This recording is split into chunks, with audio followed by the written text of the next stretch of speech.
আমি রাসেল আহমেদ আপনাদের স্বাগত জানাচ্ছি যমুনা টেলিভিশনের নিয়মিত আয়োজন 24 ঘন্টায় প্রেজেন্টেড বাই আকিজ সানশাইন। সমসাময়িক রাজনীতির বিষয়গুলো নিয়ে আমরা আলোচনা করি, তবে আজকে আমরা একটু ভিন্নভাবে আজকে 24 ঘন্টা সাজিয়েছি। আলোচনা করতে চাই গাজার প্রসঙ্গে, এবং সে আলোচনার জন্য আমাদের সাথে স্টুডিওতে দুজন অতিথি উপস্থিত আছেন, তাদের সাথে একটু পরিচিত হয়ে নিতে চাই। ডান দিক থেকে শুরু করছি, জনাব মুন্সি ফয়েজ আহমেদ, সাবেক রাষ্ট্রদূত, আপনাকে আলোচনায় স্বাগত। ধন্যবাদ। রয়েছেন জনাব গ্রুপ ক্যাপ্টেন অবসরপ্রাপ্ত ডক্টর মোহাম্মদ জাহিদুল ইসলাম খান, রাজনীতি ও আন্তর্জাতিক সম্পর্ক বিষয়ক গবেষক, আপনাকে আলোচনায় স্বাগত জানাচ্ছি। যেটি বলছিলাম, আসলে এটিও রাজনীতির, আন্তর্জাতিক রাজনীতি, সেটি আসলে গাজায় এবং পাশাপাশি মানবতার যে একটি চরম অবস্থা রয়েছে সেটি নিয়ে একটু আলোচনা করতে চাই।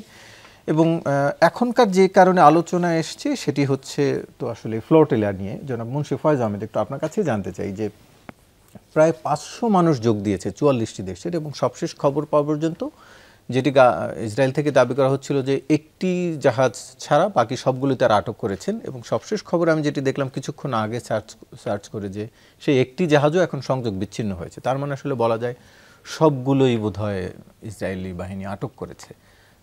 আসলে এই যাত্রাটাও কি ব্যর্থ হলো কিনা ফ্লোটিলার যাত্রা ব্যর্থ কখনোই হয় না। তার কারণ ফ্লোটিলা বলতে এই যে যারা করছেন, যা কাজ করছেন, তারা আগের থেকে তো অনেক কিছু করার চেষ্টা করেছেন। তারা এই জিনিসটাকে মানুষের চেতনায় ধরে রাখার যে ইয়েটা করছেন সেটা কিন্তু সফল। হ্যাঁ, পৃথিবীব্যাপী যারা সত্যি সত্যি যাদের আছে প্রভাবশালী দেশ, তারা কিন্তু এখানে অত্যন্ত লজ্জাকর একটা ভূমিকা পালন করেছে মার্কিন যুক্তরাষ্ট্রের নেতৃত্বে। কারণ মার্কিন যুক্তরাষ্ট্র হলো ইসরায়েলকে কিভাবে সব রকমের রক্ষা করা যায় এবং তাদেরকে এগিয়ে নেওয়া যায় সেই চেষ্টা করে আসছে সবসময়। মানবতা বিরোধী সমস্ত কাজে তাদেরকে সহায়তা করেছে। এখানে তো গণহত্যা চলছে, আজকে থেকে নয়, 60-70 বছর ধরে গণহত্যা চলছে এবং ক্রমাগত এটার তীব্রতা বৃদ্ধি পেয়েছে। এবং সেটা পুরোপুরি মার্কিন যুক্তরাষ্ট্র এবং অন্যান্য পশ্চিমা দেশগুলো সেটাকে সবসময় উস্কানি দিয়ে তাদেরকে সবসময় সমর্থন করেছে এবং মানবতার বিরুদ্ধে দাঁড়িয়েছে। তো সুতরাং তার বিরুদ্ধে এদের বিরুদ্ধে যে কণ্ঠস্বর, আমরা দূরবর্তী কিছু দেশ, ওখানে যে এমনকি যে ফিলিস্তিনের পাশের দেশগুলো যে তাদেরও উচ্চারণগুলো অত্যন্ত ক্ষীণ, কখনো কখনো কিছু উচ্চারণ করে, কখনো মোটেই কিছু করে না, এবং কাজে তো তাদের কিছুই নাই। তো সেইখানে এই যে পশ্চিমা দেশ থেকে আসা গ্রেটা থুনবার্গ এবং তাকে দেখে উদ্যোগী হয়ে উৎসাহিত হয়ে আরও অনেকে যোগ দিয়েছে, এটা কিন্তু একটা বিরাট একটা উচ্চারণ। এবং এই যে এত বড় একটা মানবতা বিরোধী অপরাধের বিরুদ্ধে সোচ্চার হবার জন্য তারা যে আওয়াজ তুলেছে, সেই আওয়াজটা পৃথিবীব্যাপী ছড়িয়ে পড়ছে। এই ফ্লোটিলাকে তারা ধরে রাখলেই, বন্দি করলেই যে এটা শেষ হয়ে গেল বা এটা ব্যর্থ হয়ে গেল, এটা মনে করার কোনো কারণ নাই। এটাই সার্থকতা। এগুলোর কারণেই হয়তো, এই সব চাপের কারণে, এই পার্টিকুলার এই জিনিসের নয়, কিন্তু বিভিন্ন দেশে, পশ্চিমা দেশগুলোতে, মার্কিন যুক্তরাষ্ট্র সহ যে অভ্যন্তরীণ যে বিক্ষোভগুলো দানা বেঁধে উঠেছে দিনে দিনে, গত বেশ কয়েক বছর ধরে এটা বৃদ্ধি পেয়েছে, তার চাপে পড়েই কিন্তু এই যে পশ্চিমা দেশগুলো স্বীকৃতি দিতে বাধ্য হচ্ছে। যদিও সেই স্বীকৃতির কতটুকু অর্থ আছে, সেই স্বীকৃতিতে এই লোকগুলোর সত্যি সত্যি কোনো ভাগ্যের পরিবর্তন হবে কিনা, তাদের ভূখণ্ড, তাদের যে সীমারেখা, সেই সীমারেখা কি সুরক্ষিত হবে কিনা, সেটা আমরা জানি না। কিন্তু অন্তত এইটুকু তো হয়েছে। তো সেইটার পিছনে এদের অনেক অবদান আছে, এই ধরনের যারা আওয়াজ তোলেন। তো সুতরাং আমি মনে করবো যে এটা অত্যন্ত প্রশংসনীয় একটি কাজ করেছেন তারা। অনেক ঝুঁকি নিয়ে, নিজেদের প্রাণের ঝুঁকি পর্যন্ত নিয়ে তারা এই কাজটি করেছেন। কিন্তু এটা হচ্ছে যে মানবতার পক্ষে, আর্তমানবতার পক্ষে একটা বড় উচ্চারণ, এবং এই উচ্চারণের সাথে আমরাও আমাদের কণ্ঠ মিলাতে চাই। বাংলাদেশ সবসময় কিন্তু এই অন্য অনেক বিষয়ে আমাদের অনেক ভুল ভূমিকা থাকতে পারে, কিন্তু এই প্যালেস্টাইনের ব্যাপারে, ফিলিস্তিনিদের সমর্থন করা এবং ইসরায়েলিদেরকে নিন্দা করার ব্যাপারে আমাদের কখনো কার্পণ্য হয় নাই। সেই জন্য আমি মনে করি যে আমরা এটার সাথে আছি। এটা আমাদেরই একটা, আমরা যা বলতে চাই সেই ভাষাটা, সেই কথাটাই তারা উচ্চারণ করছে তাদের ভাষায়। জি, জনাব ডক্টর মোহাম্মদ জাহিদুল ইসলাম খান, একটু আপনার কাছে জানতে চাই যে আমাদের এই ফ্লোটিলার সাথে বাংলাদেশের একমাত্র নাগরিক শহীদুল আলম রয়েছেন সেটি, এবং আমরা কিছুক্ষণ আগেও তার একটি পোস্ট দেখেছি, আমরা আসলে জানি না, যদিও তিনি তার বার্তায় বারবার বলছিলেন যে তার জাহাজটা অনেক পেছনের দিকে। তিনি এখন আটকের মধ্যে রয়েছে কিনা আমরা জানি না, তবে একটি জাহাজ আমি এখন পর্যন্ত দেখতে পাচ্ছি যেটি এখনো সেলিং দেখাচ্ছে যে ও সামনের দিকে আগাচ্ছে। এটি সবার পেছনের একদম জাহাজ, এটি এখনো ঠিক গাজার কাছাকাছি পর্যন্ত পৌঁছায়নি। তো জানি না, যাই হোক, তার ভিডিও থেকে সেটি তিনি আরেকটি বার্তা দিলেন যে তুরস্ক থেকে আরও 45টি জাহাজ গাজার উদ্দেশ্যে রওনা দিয়েছে। এটি হয়তো ভিন্ন কোনো যাত্রা হতে পারে। এইবারের যে 43টা বা 44টা জাহাজ ফ্লোটিলায় যেটি ছিল, তারা তো আসলে ইসরায়েলের এই যে বলয় সেটি ভাঙতে ব্যর্থ হয়েছে। এই যদি তুরস্ক থেকে সেই আরও 45টি আসে, তার ভবিষ্যৎ কী হতে পারে আসলে? ধন্যবাদ। আমি আসলে আপনার আলোচনাটাকে একটু প্রশস্ত, একটু ওয়াইডার পার্সপেক্টিভে, যেটা অ্যাম্বাসেডর ফয়েজ স্যার বললেন, সেখান থেকে শুরু করতে চাচ্ছি। সেটা হলো, আপনি ঠিকই বলেছেন, কিছু অ্যাকচুয়ালি এই জাহাজগুলোর ট্র্যাকিং করা খুবই সহজ। ওখানে ট্র্যাকার আছে এবং আমি আসার আগেও দেখে আসছিলাম 43টা জাহাজকে ট্র্যাকিংয়ের মধ্যেই দেখা যাচ্ছে। মানে এটা সিভিল ট্র্যাকিং, এটা এমন না যেটা মিলিটারি ট্র্যাকিং, এটা সিভিল ট্র্যাকিং, জিপিএস দিয়ে ট্র্যাক করা যায় এবং ওগুলো পজিশন দেখা যায়। শুধুমাত্র আমার মনে হয় যে একটা অথবা দুটো জাহাজ ছাড়া, এবং আলমা জাহাজটার পজিশনটা একটু দূরে আছে, যেটার কথা সেটা আবার অন্যদিকে দেখাচ্ছে, সাইপ্রাসের দিকে গতি করে দেখাচ্ছে এবং ওটা একটু দূরে আছে। তো এটা তো একটা লোকেশনাল ব্যাপার, এবং একটা এই ত্রাণ অথবা এই মানবিক সাহায্যটা পৌঁছবে কিনা সেটার একটা ব্যাপার। বাট এটা একটা লার্জার ক্যানভাস আছে। লার্জার ক্যানভাসটা কোন জায়গায়, মানে এটা বিশেষত একটা আন্তর্জাতিক সম্পর্কের দিক থেকে লার্জার ক্যানভাসটা কী? আমি যদি তাত্ত্বিক জায়গা থেকে আসি, যেমন ফ্রান্স ফ্যাননের একটা খুব গুরুত্বপূর্ণ একটা উক্তি আছে। সেই উক্তিটা এরকম যে, it is at the heart of national consciousness that the international consciousness grows. তার মানে আপনার দেশের ভিতরের যেই উপলব্ধিটা, সেই উপলব্ধিটা থেকেই ইন্টারন্যাশনাল উপলব্ধি, আমরা বিশ্বটাকে কীরকমভাবে দেখতে চাই, সেটা গড়ে তুলবে। প্যালেস্টাইনের ব্যাপারে সবচেয়ে বড় বাধাটা যেটা ছিল, সেটা হলো পশ্চিমা দেশগুলোতে, বিশেষত আমেরিকা এবং অবশ্যই ইসরায়েল এবং কিছু কিছু ক্ষেত্রে কিছু ইউরোপিয়ান দেশে এই ন্যাশনাল কনসিয়াসনেসটা সেরকম ছিল না ওদের পক্ষে। বাট সেটা কিন্তু চেঞ্জ হয়ে গেছে। এটা একটা বড় ট্যাকটনিক শিফট বলতে পারেন, যেটার ফলশ্রুতিতেই কিন্তু আমরা এখন দেখতে পাচ্ছি যে রিকগনিশন আসছে, অন্যান্য কিছু আসছে।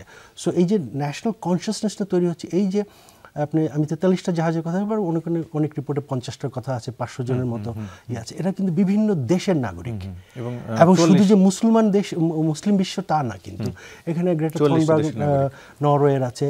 কলম্বিয়া যেই রেসপন্সটা করেছে এটার বিপরীতে, যে তারা ইসরায়েলি ডিপ্লোম্যাটদেরকে এক্সপেল করবে এবং একই সাথে ওরা ওদের সাথে যে ফ্রি ট্রেড এগ্রিমেন্ট আছে সেটা ক্যান্সেল করবে। ফ্রান্স স্টেটমেন্ট দিয়েছে।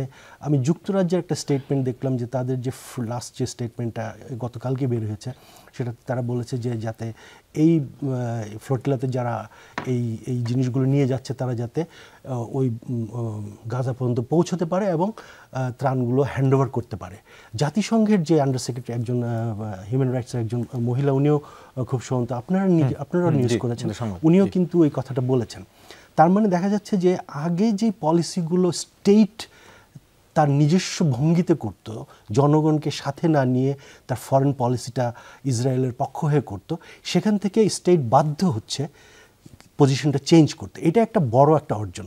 সো এই অ্যাঙ্গেলটা যখন দেখবেন, তখন কিন্তু শুধু এরা পৌঁছতে পারলো কি না পারলো, this is a big statement already. তো সেই জিনিসটা আমরা কিন্তু অনেকখানি অর্জন করে ফেলেছি। ইন্টারসেপ্টেড করে তারা ইন্টারন্যাশনাল ওয়াটারের মধ্যে থাকলে ইন্টারসেপ্ট করার কথা না, এটা একটা লিবার্টি আছে। তারপরে যদি ইন্টারন্যাশনাল ওয়াটারের ভিতরের জায়গায় যায়, তখন তাদের একটা আছে। বাট যে কয়টা রিপোর্ট এসছে ইন্টারসেপশনের, ইভেন শহীদুল উনার ব্লগ পোস্ট থেকেও, সেগুলো ইন্টারন্যাশনাল ওয়াটারের উপরেই হয়েছে, বেআইনি। এবং সেক্ষেত্রে আমি কয়েকটা রিপোর্টে এরকমও দেখেছি যে ইটালি এবং গ্রিসের কিছু জাহাজ ওদেরকে শ্যাডো পেট্রোলিং করে কতটুকু পর্যন্ত পৌঁছেও দিয়েছে। সো এখানে যথেষ্ট একটা কনসেনসাস, আন্তর্জাতিক একটা সাহায্য করা, এবং গাজার যেই অনেক আন্তর্জাতিক সংস্থা এটাকে জেনোসাইডই বলছে, অবশ্যই এটা জেনোসাইড। এবং এখানে একটা ইসরায়েলের কর্তৃক তৈরিকৃত একটা দুর্ভিক্ষ তৈরি হয়ে গেছে। তো সেটার জন্য যে রেসপন্সটা আমরা দেখাতে পারছি, সেটার জন্য আমাদের অলরেডি একটা স্টেটমেন্ট হয়েছে। যদি এটা পৌঁছে যায় তাহলে অবশ্যই সেটার একটা ট্যাঞ্জেবল বেনিফিট গাজাবাসীরা পাবে এবং সেখান থেকে হয়তো আমরা কিছু প্রাণ বাঁচাতে পারবো। বাট সেটা কিন্তু অর্ধেক ব্যাপার হলো। আসল ব্যাপারটা কিন্তু আমরা হয়তো পরবর্তী আলোচনা আসবো, যেটা কিছুদিন আগে গতকালকেই প্রেসিডেন্ট ট্রাম্প ডিক্লেয়ার করলেন যে সেটা নিয়ে আমি আলোচনায় আসছি সেটা হয়তো পরে। বাট সেখানটা পৌঁছানোর জন্য এটা একটা ক্যাটালিস্ট হিসাবে কাজ করতে পারে, কাজ করছে। তো ওই জায়গাটা আমাদের জন্য একটা বড় অর্জনের জায়গায় আমরা অলরেডি কিন্তু পৌঁছে গেছি, স্পেশালি এই ইস্যুতে। এখন এটাকে টেম্পোটাকে ধরে রেখে এটার থেকে অ্যাটলিস্ট মানুষগুলোকে বাঁচানোর এবং তাদের এই পরিস্থিতিটাকে, মানবতার যে অবস্থা আছে যেখানে ধ্বংসবাসীর মধ্যে যারা আছে তাদের এই সিচুয়েশনটাকে ইমপ্রুভ করার যে পরবর্তীতে পদক্ষেপগুলো কী হবে সেগুলোর ব্যাপারে আমাদের আরও জোরে দাঁড়াওয়া উচিত। জি, মুশাররফ ফাইজ আহমেদ, একটু আপনার কাছে আরেকটি বিষয় জানতে চাই যে এর আগে ফ্লোটিলা তো আসলে অনেকগুলো হয়েছে বা অনেকবারই উদ্যোগ হয়েছে, তাদের কারো কারো অবস্থা খুব মর্মান্তিক হয়েছে। এখন যাদেরকে আসলে আটক করা হলো, এই যে প্রায় 500 মানুষ 44টি দেশের, তাদের সবাইকে তো অলমোস্ট আটক করা হয়েছে, তাদের ভবিষ্যৎ আসলে আপনি কেমন হতে পারে আপনি দেখেন? মানে তারাও কি ঝুঁকির মধ্যে আছে? কিছু তো ঝুঁকি থাকেই। এক তো তারা সমুদ্রে, তারপরে তাদের উপরে এই ধরনের যদি তাদেরকে বন্দি করার চেষ্টা করা হয় সেটাতে নানান রকমের বিপদ ঘটতে পারে। সেগুলো ছাড়াও ইসরায়েল তো খুব ভালো এক্সাম্পল রাখে নাই, তাই না? তারা যেখানেই অসহায় লোককে পায় সেখানেই তাদের উপর অত্যাচার চালায়। কিন্তু যখনই দেখবেন যে এই লোকগুলোর পিছনে অনেক সমর্থন আছে, তাদের দেশ বা অন্যরা সমর্থন, তখন তারা একটু কিন্তু রোয়েশ হয়ে করে। তো সেই জন্যে সেদিক থেকে আমি মনে করি যে এই যে যারা এখানে গেছেন তাদের বেশিরভাগই বিভিন্ন দেশের সমর্থন নিয়ে আসছে, তাদের নিজেদের দেশের অন্য কোনো দেশে। সুতরাং তাদের বিরুদ্ধে খুব খারাপ ব্যবহার করবে ইসরায়েল, এইটা মনে করি না। ইসরায়েলের মূল উদ্দেশ্য হলো এটা আটকে দেওয়া। তারা মনে করে যে সিম্বলিক্যালি ওইটাই তাদের জন্য যথেষ্ট, আটকে দেওয়া, যে ওটা ওখানে গেল না, আমরা আটকাতে পারি, এইটুকুই হলো ইসরায়েলের চেষ্টা পাওয়া। সুতরাং আমি মনে করি না যে তারা খুব বেশি ঝুঁকির মুখে আছেন। কিন্তু এত সত্ত্বেও ইসরায়েল যা করছে সেটাই তো বেআইনি, যেটা একটু আগে গ্রুপ ক্যাপ্টেন সিয়া বললেন, যে তারা ইন্টারন্যাশনাল ওয়াটারে, আন্তর্জাতিক জলসীমার মধ্যে এদেরকে আটক করছে। এই করার এখতিয়ার কারো নাই, আইনগত এখতিয়ার কারো নাই। তো সুতরাং তারা একটা বেআইনি কাজ করছে, জলদস্যুর মতো কাজ করছে নিশ্চয়ই, এবং এটার জন্যই তাদেরকে বিভিন্নভাবে বিচারের সম্মুখীন করা যেতে পারে। আমরা করব কিনা সেটা আলাদা কথা, আমাদের সেই আছে কিনা ইচ্ছা এবং শক্তি সেটা দেখতে হবে। এখন পর্যন্ত তো আমরা কেউ সত্যিকার অর্থে ইসরায়েলের, একমাত্র আমরা দেখেছি যে ইরান কখনো কখনো দাঁড়াচ্ছে, এরদোয়ান মাঝে মাঝে আওয়াজ দিচ্ছেন, কিন্তু কতটা দাঁড়াতে পারছেন সেটাও তো আমরা খুব বেশি দেখি নাই। সুতরাং এখানে আসল কথাই হচ্ছে যে যারা সত্যিকার প্রভাবশালী দেশ, বড় বড় শক্তিধর দেশ, তারা যদি এগিয়ে আসে, তারা যদি গণমানুষের কথা বুঝতে পারে যে এখন ইয়েটা কোথায়, মানুষের সমর্থন কোথায়, সেটা যদি বুঝতে পারে, তাহলে তারা একটু এগিয়ে আসবে। এবং তাহলে এই যে গাজায় যে মানুষগুলো বিপদের সম্মুখীন, বা পুরো ফিলিস্তিন জুড়েই তো মানুষ বিপদের সম্মুখীন, কোনোখানেই সেফ না তারা, তো সেই তাদের হয়তো কিছুটা একটা রিলিফ পেতে পারে, যেটা জিয়া বলছিলেন।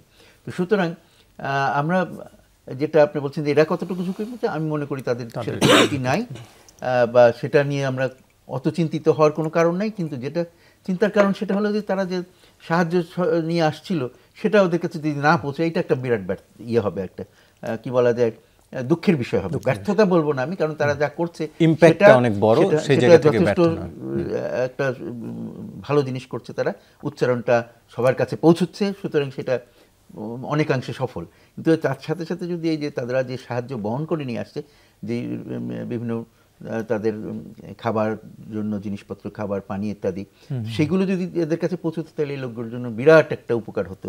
যেখানে মানে একেবারে পরিকল্পনা করে এদেরকে মেরে ফেলার ব্যবস্থা করা হচ্ছে, তাদেরকে বলা হচ্ছে তোমরা এইখানে তোমাদের জন্য ইয়ে করা হলো, আশ্রয় শিবির করা হলো, এখানে যাও, সেখানে বোমা মেরে তাদেরকে ধ্বংস করা হচ্ছে। তো সুতরাং এর চেয়ে খারাপ কোনো নজির তো আমি দেখি না গণহত্যার। শুরু হয়েছে যেটা বললাম 60-70 বছর আগে, কিন্তু সেটা এখন আস্তে আস্তে ধীরে ধীরে এমন এক পর্যায়ে চলে গেছে যে এটার আর কোনো উদাহরণ কোথাও, পৃথিবীর কোথাও নাই। নাৎসিরাও এত খারাপ ছিল না আমার ধারণা। তো সুতরাং এই জিনিসের বিরুদ্ধে আমাদের সবাইকে সোচ্চার হতে হবে, এবং সেইখানে যে এরা নিজেদের ঝুঁকি নিয়েও, জীবনের ঝুঁকি বলি, যে কোনো রকমের ঝুঁকি নিয়েও এটা যে উচ্চারণ, এই যে তারা একটা প্রতিবাদ করছে, সেটার জন্য তাদেরকে আমরা প্রশংসা করি এবং আমরা তাদের সাথে আমাদের সুর মিলাই। জি, জনাব জাহিদুল ইসলাম খান, একটু আপনার কাছে জানতে চাই যে এর মধ্যে আপনি কিছুক্ষণ আগে কয়েকটি দেশের কথা আমরা বলছিলাম যে তারা প্রতিবাদ জানিয়েছে, কেউ কেউ তাদের যে কূটনীতিক তাদেরকে বহিষ্কারের কথাও বলছে। পাকিস্তানের এর মধ্যে প্রতিবাদ জানিয়েছে তাদের নাগরিকদের আটকের ক্ষেত্রে। আমরা যে বাংলাদেশি নাগরিক একজন যার কথা বলছিলাম শহীদুল আলম, তিনিও যদি আটক হয়ে থাকেন আসলে, এখন আমরা আসলে জানি না তার অবস্থাটি, বাংলাদেশের কি কোনো বার্তা দেওয়ার কিছু আছে এখানে? বাংলাদেশ কিন্তু ইতিমধ্যে একটা বার্তা দিয়েছে। 16 সেপ্টেম্বরে বাংলাদেশ সহ 16টা দেশ, এই দেশগুলোর মধ্যে ছিল কাতার, তুরস্ক, বাহরাইন, পাকিস্তান, তুর্কি এবং আর বেশ কিছু, এটা ইভেন এটা ইউএনও এই ইউএনের ওয়েবসাইটও এই জিনিসটা সার্কুলেট করেছে। 16টা দেশ বাংলাদেশ সহ 16টা দেশ এই ফ্লোটিলার উপরে যাতে ইসরায়েলিরা কোনো অ্যাকশন না করে অথবা বৈরী কোনো আচরণ না করে সেরকম একটা স্টেটমেন্ট দিয়েছে। তো ওই সার্জির জিনিসটা বলছিলেন, অ্যাকচুয়ালি ওই জিনিসটার এটার যেই জায়গাটা এটা এখন আটকে আছে সেটা হলো this has created a lateral solidarity amongst the civil society in which the government is a tacit partner. যে দেশের কান্ট্রি সে দেশের ট্যাসিট পার্টনার, অ্যাক্টিভ না। তো এখন চ্যালেঞ্জটা হলো এই ল্যাটারাল সলিডারিটিটাকে ভার্টিক্যাল সলিডারিটিতে নিয়ে আসা যায় কিনা, যেটা স্যার বলছিলেন। ভার্টিক্যাল সলিডারিটি বলতে আমি কী বোঝাচ্ছি, যে দেশগুলো ম্যাটার করে তাদের সরকার সেই সলিডারিটিটাকে হোল্ড করছে কিনা। কিছু কিছু ক্ষেত্রে আমরা দেখছি যে তারা ওন করছে। কলম্বিয়ার সিটিজেন, কলম্বিয়া কেন বলেছে? বিকজ ওই যে প্রথম শিপের মধ্যে ওদের সিটিজেন ছিল। গ্রেটার নরওয়ে কেন বলেছে? তার সিটিজেন ছিল। বিকজ যখন একটা ফরেন রিলেশনসের ব্যাপারটা আসে তখন কিন্তু সিটিজেন এফেক্টেড হলে সেটা করতে পারে। 16 সেপ্টেম্বর বাংলাদেশ যেই স্টেটমেন্টটা সাইন করেছে 16টা দেশের সাথে, সেখানে একটা জেনারিক স্টেটমেন্ট ছিল। এখন কোনো দেশ তাদের সিটিজেন যখন এন্ডেঞ্জার্ড হচ্ছে তখন তারা আরও স্পেসিফিক্যালি কিছু অ্যাকশনের কথা বলছে। তার মানে কোনো দেশই কিন্তু এটাকে প্রমোট করেনি, এটা সিভিল সোসাইটি প্রমোটেড হয়েছে, তাদের নিজস্ব কনসিয়াস থেকে প্রমোটেড হয়েছে। Origin of this thing is from a civil society consciousness. আমাদের চ্যালেঞ্জটা হলো এই কনসিয়াসনেসটা স্ট্রাকচারালি আমরা আরও একটু উপরে উঠায় ভার্টিক্যালি করতে পারি কিনা, যেটা নাকি ল্যাটারালি হয়েছে। এই দেশের ভালো একটা সিভিল সোসাইটি অর্গানাইজেশন, আরেক দেশে ভালো একটা civil society organisation, human rights organisation, তারা মিলেমিশে এটা করেছে। এটাকে এখন স্টেট লেভেলে উঠায় নিয়ে এসে সেটাকে এক্সিকিউট করে যদি ইসরায়েলের উপরে প্রেশার দেওয়া যায় তাহলে জিনিসটা এক্সিকিউটেড হবে, তারা সেফ থাকবে, তারা ফেরত আসবে। But in the meantime ওনাদের পক্ষে যে কাজটুকু করা সম্ভব, it is a huge risky endeavor taken by these people, no doubt on that. এটা অ্যাকচুয়ালি ওই আপনাদের যে রিপোর্টটায় যে ইউএনের কথা বলা হয়েছে, উনি কিন্তু প্রশ্নটা উঠিয়েছেন যে অন্যান্য দেশের মিলিটারি কেন ইন্টারন্যাশনাল ওয়াটার পর্যন্ত তাদেরকে এসকর্ট করে দিয়ে আসতে পারলো না। ওখানেও একটা প্রশ্ন এসে যায়, তাই না? তো আমি ওই জায়গাটাই বলছি যে আমরা যে কনসিয়াসনেসটা গ্রো হয়েছে বিশ্ববাসীর মধ্যে, যেটা আগে এতটা সলিডারিটি ছিল না, থাকলেও হয়তো বা আপনি যেটির কথা বলছিলেন আমি যদি সেটিকে আরেকটু জানতে চাই, যে জাতিসংঘের আন্ডার সেক্রেটারি তিনি এই প্রশ্নটি করছিলেন আসলে, যে যদি সাধারণ মানুষের জাহাজ এত দূর পর্যন্ত যেতে পারে তাহলে অন্যান্য দেশগুলোর বাহিনী কেন এখানে সেখানে পৌঁছতে পারছে? ওটার মধ্যে কিছুটা এটা ডাইমেনশনগুলো যে বললাম এটা স্ট্রাকচারাল, এটা আমরা হরাইজন্টাল লেভেলে কিন্তু এটা কাজটা হচ্ছে। যদি আপনি মানে এটার কিছু তাত্ত্বিক ব্যাখ্যাও আছে, যেটা বলে স্ট্রং, যেমন জো মিগডেলের একটা বই আছে, strong society is weak state. Society একটা দেশে খুব স্ট্রং হতে পারে, but that doesn't automatically mean that the state is strong. Vertically strong না হয়ে এটা হরাইজন্টালি স্ট্রং, মানে সোসাইটির মধ্যে খুব স্ট্রং ফিলিংস আছে একটা অত্যাচার অন্যায়ের বিরুদ্ধে সোচ্চার হওয়া। বাট স্ট্রাকচারালি স্টেট অথবা আমাদের যখন যে ইন্টারন্যাশনাল সিস্টেম, সেই সিস্টেমে যে অন্যায় অত্যাচারটা গাজার উপরে হয়েছে সেটাকে প্রতিহত করার মতো সেরকম সলিডারিটি নেই, সেটাই তৈরি করার একটা প্রয়াস, সেটার ক্যাটালিস্টই এটা। এবং আমরা দেখছি একটা নতুন ধারা তৈরি হয়েছে যেখানে একটা অ্যাকসেপ্টেন্স, শুধু যে অ্যাকসেপ্টেন্স না, একটা রিয়েলাইজেশনও তৈরি হয়েছে। অনেক পশ্চিমা দেশের বিজ্ঞ ইহুদি ধর্মাবলম্বী বিজ্ঞজনরাও কিন্তু বলছে যে ইসরায়েল যেটা করেছে গাজাতে সেটা তাদের জন্য একটা স্টেইন হিসেবে থেকে যাচ্ছে, তাদের সিভিলাইজেশনালি তারা তাদেরকে ছোট করছে। তো এটা তো যথেষ্ট একটা মানে এখান থেকে আমাদের একটা রিয়েলাইজেশন এসে একটা টু স্টেট সলিউশন অথবা একটা পিসফুল জায়গায় পৌঁছা নেওয়ার সুযোগ তৈরি করে নিতে হবে। জি, আমরা আর একটি বিষয় একটু জানতে চাইব, বিশেষ করে মুসলিম যে 8টি দেশ, মুশফিক ফয়েজ আহমেদ, একটু আপনার কাছেই সেটি জানতে চাইব যে 8টি দেশের ভূমিকা নিয়ে অনেকে প্রশ্ন তুলছেন যে আসলে তাদের কি ভূমিকা তারা পালন করছেন। তবে তার আগে আমি একটু বিরতি নিয়ে আসি। দর্শক, ছোট্ট একটি বিরতির পর আবারও আলোচনায় ফিরছি, সঙ্গেই থাকুন। আবারও স্বাগত, দেখছেন 24 ঘন্টা আলোচনায় ফিরছি।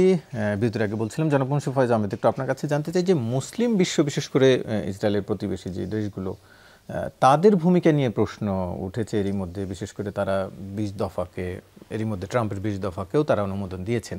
বা এখন পর্যন্ত যে ভূমিকা আসলে অনেকেই প্রশ্নবিদ্ধ করছেন, সেটি আসলে কেন মুসলিম বিশ্ব কেন এই প্রশ্নবিদ্ধ ভূমিকা? এটা তো নতুন না, বহু যুগ ধরেই আমরা তাদের এই দেখে আসতেছি।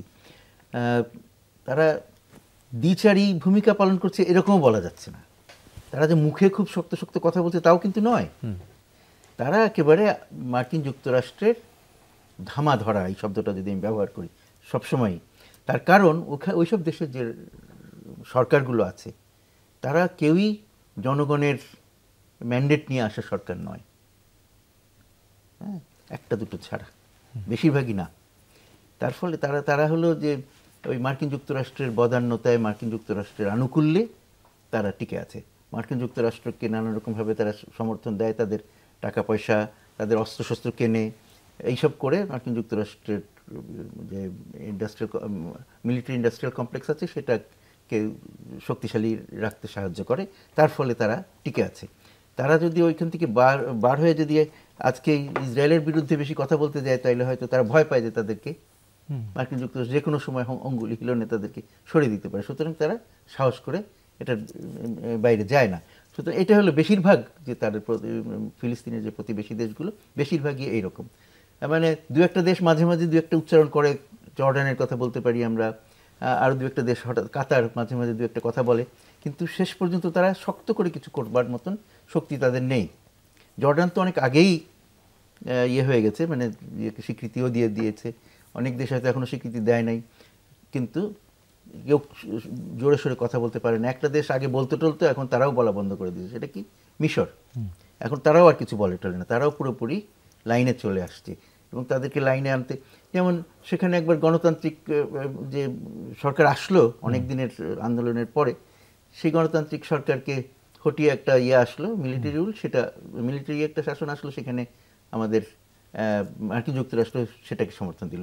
অথচ তারা গণতন্ত্র বলে ফেনা উঠিয়ে ফেলে, মানবাধিকার বলে ফেনা উঠিয়ে ফেলে, কিন্তু ওইখানে তাদের হলো যে স্বার্থ, ইসরায়েলকে রক্ষা করার স্বার্থ আর অন্যান্য তাদের যে স্বার্থ, সেগুলো রক্ষা করার জন্য তাদের ওখানে গণতন্ত্র বলে কোনো প্রয়োজন নাই, কোনো মানবাধিকারের প্রয়োজন নেই। কিন্তু যখন এদিকে আমাদের এদিকে আসে, আমাদের যখন একটু নরম পায়, আমাদের উপরে গণতন্ত্র, মানবাধিকার ইত্যাদি চাপায় দেওয়ার চেষ্টা করে। কিন্তু আসল কথা তো হলো যে শেষ পর্যন্ত শেষ বিচারে হলো যে সব দেশেরই সরকার তাদের জনগণ যেটা ডিজার্ভ করে, আমরা বলেছি, আমরা পলিটিক্যাল সায়েন্সে এই কথা পড়েছি যে একটা দেশের জনগণ সেই রকমের সরকারই পায় যেটা তারা ডিজার্ভ করে। সুতরাং ওইসব দেশের জনগণকে যদিও আমি অনেক করে দেখার চেষ্টা করছি যে তাদের সরকার থেকে আলাদা, কিন্তু তারা যথেষ্ট শক্তি দিয়ে সরকারকে চাপের মধ্যে ফেলছে না। তার ফলে সরকার যা ইচ্ছা তাই করতে পারছে, মার্কিন যুক্তরাষ্ট্রের দাসত্ব করছে, ইসরায়েলের পক্ষে কাজ করছে বা ইসরায়েলের বিরুদ্ধে দাঁড়াচ্ছে না। তো সেই জিনিসটা, এটা তো আমরা আজকে না, এটা সবসময় দেখে আসছি এবং সেটাই বারবার হচ্ছে। আর যখনই ইসরায়েল একটু বেশি নড়ে চড়ে বসে, তখন আরও তারা বেশি চুপ হয়ে যায়। মাঝে মাঝে একটু আওয়াজ টাওয়াজ দিয়ে যখন দেখে যে ইসরায়েল লেবাননে যাচ্ছে, ইয়েমেনে মারতেছে, তো ওদের ঘাড়েও মারতে পারে, ইয়েতে কাতারে যে পর্যন্ত, কাতারের সাথে তো কারো বড় রকমের শত্রুতা তেমন নাই ইসরায়েলের বা অন্য কারো, কাতারে যেও সে বোমাবর্ষণ করে এসছে।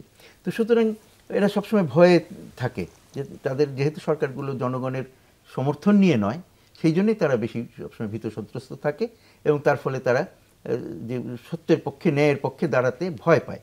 তারা মাঝে মাঝে উচ্চারণ করা ছাড়াই, যে একটা বলা হলো যে না সবাই মিলে একটা প্রস্তাব পাশ করবে, তারা করেছিল কিছু, কিন্তু তাতে কোনো লাভ তো নাই, কাজ তো কিছু হয় না। আর ট্রাম্প সাহেব যেটা বলবেন সেটার দিকে তারা সেটাকে অনুসরণ করবে।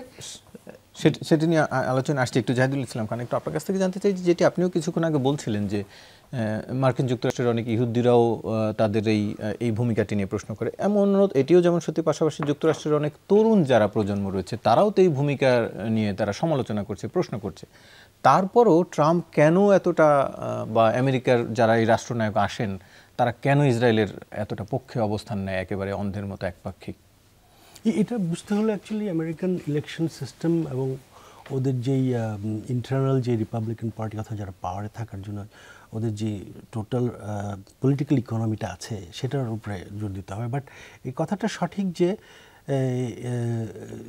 সমসাময়িক সময়ে শুধুমাত্র যে বিজ্ঞজনেরাই আমেরিকার পলিসির, ইসরায়েল সংক্রান্ত আমেরিকার পলিসির বিপক্ষে গিয়েছে তা না, অনেকগুলো ইউনিভার্সিটিতেও এটা নিয়ে যথেষ্ট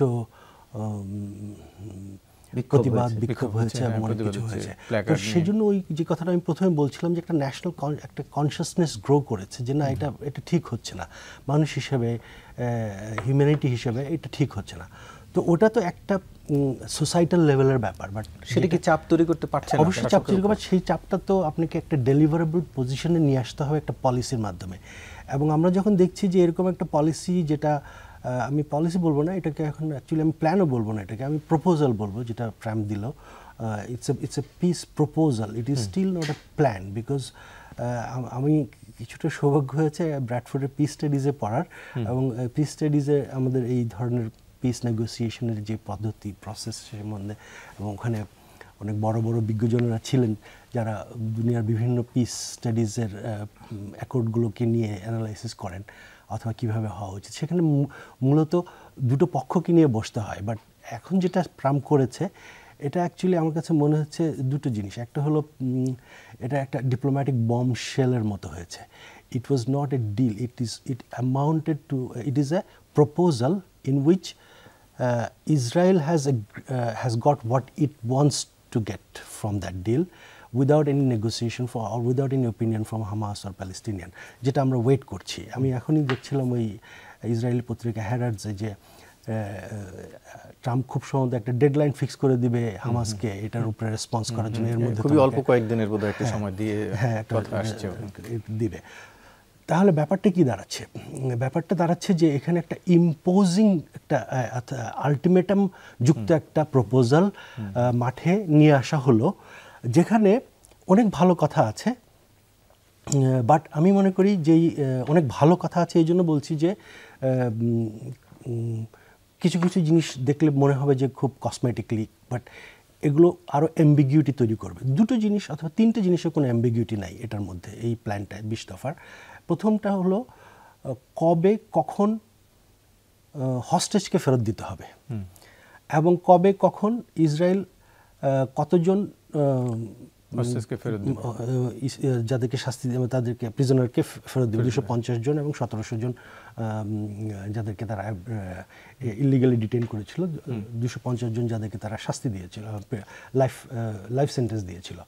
এই দুটোর মধ্যে একটা স্পেসিফিক ডেডলাইন আছে এবং স্পেসিফিক সার্টিনিটি আছে। আরেকটা জায়গায় একটা সার্টিনিটি দেখা যায়, সেটা হলো যে ওই যে ইন্টারিম যে গভর্নেন্স সিস্টেমটা, যেখানে টনি ব্লেয়ারের নাম আছে, যে বোর্ড অফ পিসের যে কথাটা, সেখানে কিছুটা সার্টেনিটি আছে, মানে কনফিগারেশন সংক্রান্ত। বাট একই সাথে এই প্ল্যানের সবচেয়ে বড় আনসার্টেনিটি, অ্যাম্বিগুইটিটা, যেটা সর্ট অফ একটা ফেট অ্যাকমপ্লি বলতে পারেন, যেটা মানে টোটাল জিনিসটাকেই অ্যাম্বিগুয়াস করে ফেলে, সেটা হলো যে পুরো সংঘাতটাই হলো সেলফ ডিটারমিনেশনের জন্য। ওটার সম্বন্ধে কোনো কথাবার্তা নাই, এবং ওটা রাখা আছে 20 নম্বর প্যারাগ্রাফে, যে এটা পরবর্তীতে আলোচনা করে একটা সেলফ ডিটারমিনেশনের রোডম্যাপ অথবা কিছু একটা তৈরি হবে। তো এখন দেখার ব্যাপার যে হামাস অথবা প্যালেস্টিনিয়ান অথরিটি যেই হোক, এটার ব্যাপারে তারা কি ধরনের রিভিউ করে অথবা রিভিউ করে কি ধরনের প্রপোজাল দেয়। অনেকেই বলছেন, বিজ্ঞ একজন আমি যাকে কিছুটা ফলো করি, যদিও আমি তার মানে তার তুমি যেই লাইনে ইন্টারন্যাশনাল রিলেশনসটাকে বিশ্লেষণ করেন সেই লাইনটা আমি করি না, আমি মির শাইমের কথা বলছি। উনি বলছেন যে এটা একটা trap, because he is thinking or his thoughts are grounded on realist theories. আমার thought is grounded on constructivism, যেটা একটু ডিফারেন্ট দ্যান রিয়েলিজম। বাট ওনার কথাটা হলো ট্র্যাপ, এবং এটি অবশ্য আরো অনেকেই বলছেন হ্যাঁ, যে এটা এবং একটা কোনোভাবেই, এবং ওখানে যুক্তিও আছে যথেষ্ট। But at the same time আমি রিয়ালিটিকে দেখছি যে রিয়ালিটিতে কিন্তু সুমুদ ফ্লোটিলা যাচ্ছে, রিয়ালিটিতে কিন্তু কলম্বিয়ার মতো দেশও সাহস পাচ্ছে, রিয়ালিটিতে কিন্তু বেনজামিন নেতানিয়াহুকে কাতারের কাছে মাফ চেতে হচ্ছে, যেটা অকল্পনীয় ছিল। যে যদি কেউ উনার বক্তব্যটা ইউএন জাতিসংঘের সাধারণ পরিষদে উনি যেরকম একটা ফ্ল্যামবয়েন্ট, কিছুটা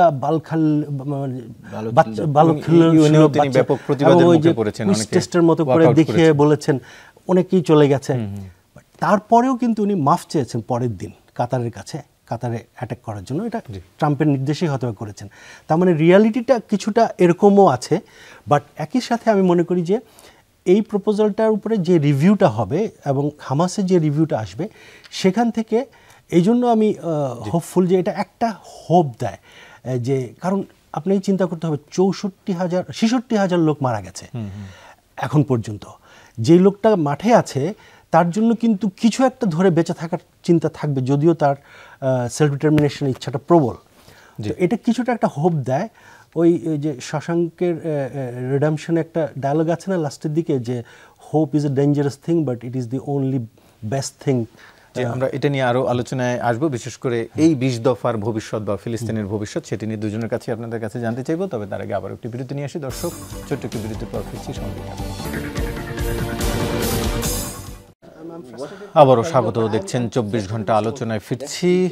জনাব মুন্সি ফয়েজ আহমেদ, একটু আপনার কাছে আলোচনায় আসতে চাই, যেটি নিয়ে আমরা বলছিলাম যে 20 দফা যে উদ্যোগ ট্রাম্পের, বিশেষ করে সেটিকে কেউ কেউ আবার বলছেন যে এখনকার যে চারদিকের যে পার্সপেক্টিভ, নানান কারণে ইসরায়েল একটু কোণঠাসা হয়ে আছে অন্যান্য দেশের হিসাবে, বা যে আলোচনা আসলো সে কারণে ইসরায়েলেরও আসলে এরকম একটি উদ্যোগ দরকার, কেউ কেউ সেভাবেও দৃষ্টিকোণ, সেই দৃষ্টিতেও দেখছে। একটু আপনার কাছ থেকে জানতে চাই যে 20 দফার ভবিষ্যৎ। যে কথাটা বললেন আমি এটার সাথে মোটামুটি একমত।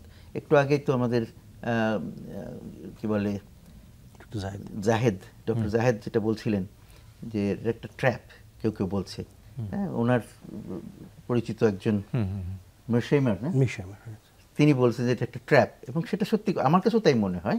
কিন্তু এটা খালি ট্র্যাপ কার জন্য? ট্র্যাপ বললে আমরা মনে করি যে ইয়েদেরকে একটা ট্র্যাপে ফেলা, কি বলে, গাজার লোকজনকে বা প্যালেস্টিনিয়ানদেরকে ট্র্যাপে ফেলে আটকে ফেলা। সেটার চেয়েও আরও বড় বিষয় এটা। সেটা হচ্ছে কি, যে পৃথিবীব্যাপী যেটা বলা হচ্ছে যে একটা গণসচেতনতা বাড়ছে এই ইয়েদের পক্ষে, মানুষের উচ্চারণ আরো দৃঢ় হচ্ছে, আরো সোচ্চার হচ্ছে এই যে ফিলিস্তিনিদের পক্ষে এবং ইসরায়েলের বিপক্ষে। সেটা যাতে বেশি দূর চলে না যায়, সেটাকে আটকে ধরা, সেটাকে প্রিএম্প্ট করা চেষ্টা করছেন ট্রাম্প। সেটা কি নিজের স্বার্থে খালি করছেন না, তিনি তার যে ক্লায়েন্ট ইসরায়েলের স্বার্থে এটা করছেন। কারণ নাইলে ইসরায়েল কোণঠাসা হয়ে যাবে, এরকম একটা ভয়। শেষ পর্যন্ত হতে তো দেওয়া হয় না, অনেকবার তো এরকম হয়েছে, এবং তাদেরকে সবসময় কেউ না কেউ বাঁচিয়ে নিয়ে আসছে মার্কিন যুক্তরাষ্ট্র এবং তার মিত্ররা। তো এখন পরিস্থিতিটা আগের তুলনায় আরেকটু বেশি তাদের জন্য কঠিন হয়ে দাঁড়াচ্ছে, যে বিভিন্ন দেশগুলো যেহেতু তাদের অভ্যন্তরীণ চাপের মুখে স্বীকৃতি দিচ্ছে, তারপরে এই যে বিভিন্ন রকমের মার্কিন যুক্তরাষ্ট্রেও বিক্ষোভ হচ্ছে, এবং সেই বিক্ষোভগুলো কিন্তু দিনে দিনে আরও শক্তিশালী হয়ে উঠছে, সেটারও একটা রিপারকাশন আছে। তো সব কিছু করে যে একটা কিছু তারা মনে করছে যে আচ্ছা, এদেরকে কিছু একটু যদি ধরিয়ে দিতে পারি তাহলে তারা আর বেশি কথা বলবে না, তাদেরকে এখানে চুপ করিয়ে দেওয়া যায়, এরকমের একটা চিন্তাধারা থেকে এই 20 দফা প্ল্যান, যেখানে যাদের জন্য করা তাদের নিজেদের কোনো রকমের বক্তব্য নাই, তাদের কিছু নাই, সেটা তো হলো না, তাই না? তারা কি চায় সেটা তো দেখতে হবে।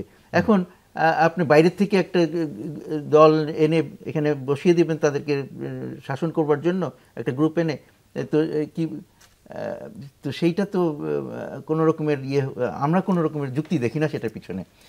সেটা একমাত্র যে যাতে এই সমস্যাটা তাদের নিয়ন্ত্রণের মধ্যে রাখতে পারে তারা, সেই জন্য এই কাজটি করছে। সুতরাং এইটা আমি মনে করি যে একেবারেই সত্যিকার অর্থে ফিলিস্তিনিদের জন্য নয়, যারা ইসরায়েলের স্বার্থ দেখছে তাদের অবস্থাটাকে যাতে হাতের বাইরে না চলে যায়, নিয়ন্ত্রণের বাইরে না চলে যায়, সেই জন্য এই কাজটি করা হচ্ছে বলে আমি মনে করি। জি, জাহিদুল ইসলাম খান, একটু আপনার কাছ থেকে জানতে চাই যে আপনি দফার কথা বলছিলেন, তো দফার কয়েকটি ধাপে, যেমন এই যে আপনি মুক্তিদের কথা, ফিলিস্তিনি বন্দির মুক্তি দেওয়ার কথা, সেটাও বলছিলেন।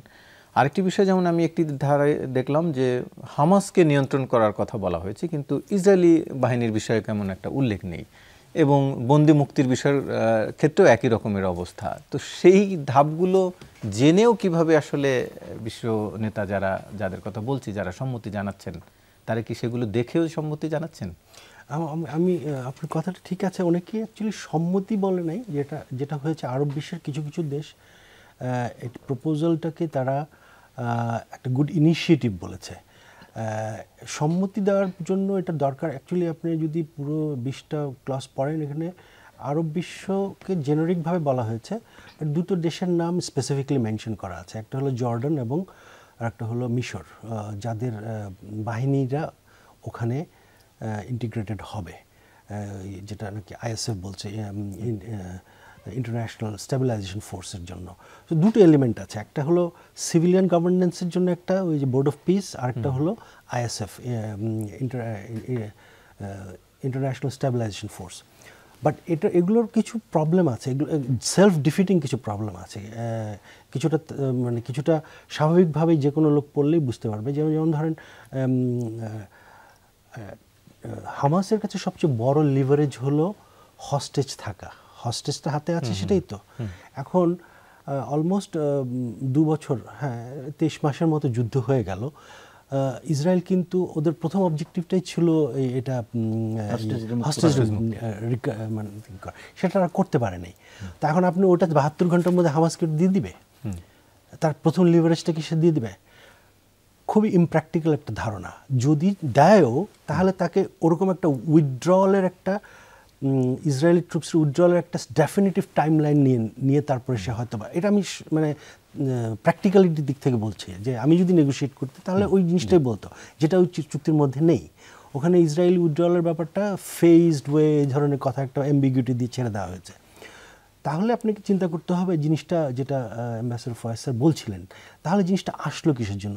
ওই কারণে আসলো, কারণ ইসরায়েল যেটুকু আইসোলেটেড হয়েছে ইন্টারন্যাশনালি, ডিপ্লোম্যাটিক্যালি, সেখান থেকে একটা রিকভারি দরকার। ওটার এভিডেন্স কি? আমরা দেখেছি জাতিসংঘের ভাষণের সময় কি পরিমাণ দেশ চলে গেছে, এবং ইউরোপিয়ান দেশগুলো স্বীকৃতি দিচ্ছে, অথবা কিছুটা বাধ্য হয়ে স্বীকৃতি দিচ্ছে।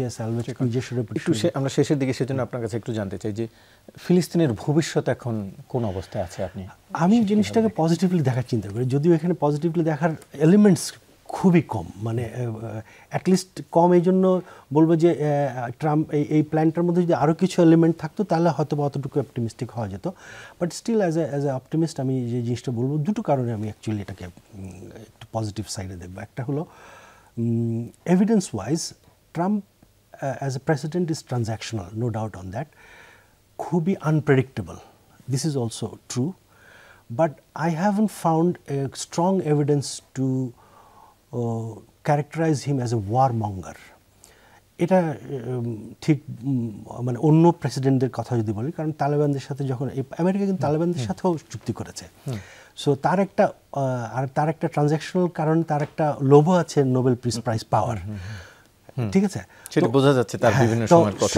সেই জন্য এই একটা ডাইমেনশন আছে, যেটা নাকি আপনি যেভাবেই চিন্তা করেন, ট্রানজ্যাকশনাল অথবা আনপ্রেডিক্টেবল যে দিক থেকেই চিন্তা করেন, এই একটা ডাইমেনশন আছে, যেটাতে তার ইগোটাকে যদি আমরা, অথবা তার এই প্ল্যানটা যদি কোনো রকমভাবে কার্যকরী করানো সম্ভব হয় with the parties on board, তখন কিন্তু এটা, এই যে সমস্যাটা এতদিন যাবৎ চলছে, তার একটা জায়গায় এসে পৌঁছাবে। Not with this document, a revised, reviewed document which is agreed or endorsed by the Hamas or the other parties, those who are involved.